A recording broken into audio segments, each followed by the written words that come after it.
Hello my dear students. अगला अब हम टॉपिक करने जा रहे हैं फंडामेंटल्स ऑफ पार्टनरशिप चैप्टर में इंटरेस्ट ऑन कैपिटल और इंटरेस्ट ऑन ड्राइंग्स का।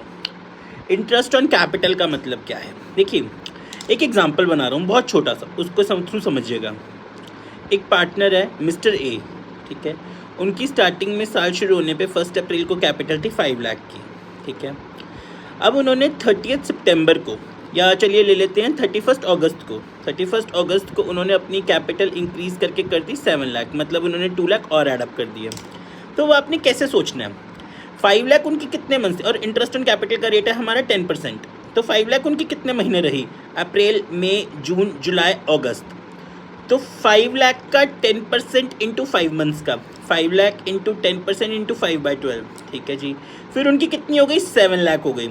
7 लाख का 10% इंटू, अब 7 मंथ्स लेफ्ट हो गए, 7 लाख का 10% इंटू 7/12।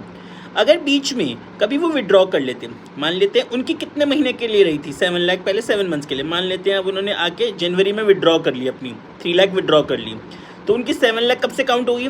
अगस्त के बाद से सितंबर, अक्टूबर, नवंबर, दिसंबर, 4 महीने के लिए। फिर उनकी 7 लाख रही, मतलब 4 महीने के लिए। फिर उनकी कितनी हो गई? 4 लाख हो गई। तो 4 लाख इंटू 3/12। आपने ये देखना है कि वो कैपिटल उनकी कितने महीने तक रही है। 5 लाख स्टार्टिंग की कितने महीने रही? 5 मंथ्स रही, तो 5 लाख इंटू 10% इंटू 5/12। अगले में 7 लाख उनकी कितने महीने तक रही? अगर उनकी मान लेते हैं 4 मंथ्स रही, तो 7 लाख का 10% इंटू 4/12। फिर उनकी कितनी हो गई? हमारी 4 लाख हो गई, तो 4 लाख का 10% इंटू 3/12 इक्वल्स टू, लास्ट में सबका टोटल कर लीजिए, आपको इंटरेस्ट ऑन कैपिटल मिल जाएगा। बहुत छोटी छोटी इजी ट्रिक्स या इजी तरीके से मैं आपको बताऊंगा। आपको पूरे जो वो होते हैं ना वीडियोस की ज़रूरत नहीं है, कुछ नहीं है, बहुत छोटी छोटी ट्रिक्स आपने बस मेरी समझनी है, ठीक है ना।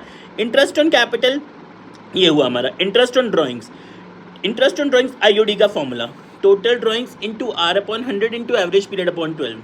Total drawings into R upon 100 into average period upon 12। Average period का मतलब months left after first drawing plus months left after last drawing upon 2, months left after first drawing plus months left after last drawing upon 2।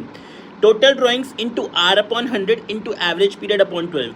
average period का मतलब months left after first drawing, कहाँ से left? 31 मार्च को count करना है, मतलब अगर आज मैंने फर्स्ट अपनी ड्राइंग करी है 1 जून को जाके, तो वहाँ से 31 मार्च तक काउंट करो, 10 months. Months left after first drawing plus months left after last drawing upon 2, इससे हमने निकालनी है एवरेज पीरियड। अगले क्वेश्चन में मैं इंटरेस्ट ऑन ड्राइंग का भी एग्जांपल दूंगा। परफेक्ट जी, बाय बाय, टेक केयर।